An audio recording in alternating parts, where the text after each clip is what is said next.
साडी नेसून नटायला तर मला खूप जास्त आवडतं, पण आज बऱ्याच वर्षानंतर मी नऊवारी साडी नेसत होती, कारण मी विचार केला की ह्या फेस्टिव्ह सीझन साठी काहीतरी वेगळं करूया, म्हणून नऊवारी साडी नेसली. आणि नऊवारी साडी होती म्हणून मी हेअरस्टाईल मध्ये बन ट्राय केला आणि त्याच्यानंतर ज्वेलरी वेअर केली आणि मी रेडी झाली. आता तुम्ही विचार करत असाल की मी हे नक्की चेहऱ्याला काय लावलंय, तर सांगते. आता फेस्टिवल म्हटलं की ग्लोईंग स्किन खूप जास्त इम्पॉर्टंट असते आणि म्हणूनच मी यूज करते माझा गो टू गुड वाईब्सचा gold brightening peel off mask, जे ग्लोईंग स्किन देते इन जस्ट 10 मिनिट्स. आणि ह्या फेस्टिव्ह सीझन साठी फक्त 10 मिनिट्स मध्ये जर ग्लो मिळत असेल तर पार्लर मध्ये जायची काय गरज आहे. हा पील ऑफ मास्क तुमच्या चेहऱ्यावर पूर्ण थिक टू थिन लेअर मध्ये लावून घ्यायचा आहे आणि तसंच ठेवायचं आहे. ड्राय झाल्यानंतर हा पील ऑफ मास्क तुम्ही रिमूव्ह करून घ्यायचा आहे. आणि इथे तुम्ही बघू शकता की माझ्या चेहऱ्यावर किती जास्त ग्लो आला आहे. हा गोल्ड पील ऑफ मास्क आपल्या चेहऱ्याला अगदी गोल्ड सारखा ग्लो देतो आणि आता माझ्या चेहऱ्यावर इतका ग्लो आहे की मला मेकअप करायची गरजच नाही, म्हणून मी फक्त लिपस्टिक अप्लाय करत आहे. आणि फायनली मी पूर्ण रेडी झाली आहे आणि माझ्या नऊवारी साडीवरती लुक कम्प्लीट करायला मी नथ पण वेअर करते.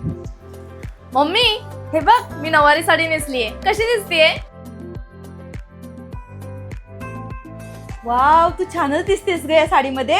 पण मला सांग, तुझ्या चेहऱ्यावर हा एवढा ग्लो कसा आला? अगं मम्मी, ह्या ग्लो साठी तर मी गुड वाईब्सचं हे gold peel off mask use केलंय, ज्यामुळे माझ्या फेस्टिव्ह लुक साठी एकदम गोल्डन ग्लो आला आहे. अगं मग मला ह्या गणपतीला हा पिल ऑफ मास्क वापरायला दे ना. तुला जर हा पील ऑफ मास्क परचेस करायचा असेल तर तुला purple.com वर मिळून जाईल. आणि तुम्हाला पण हा पील ऑफ मास्क परचेस करायचा असेल तर स्क्रीनवर दिलेला QR कोड स्कॅन करून तुम्ही परचेस करू शकता.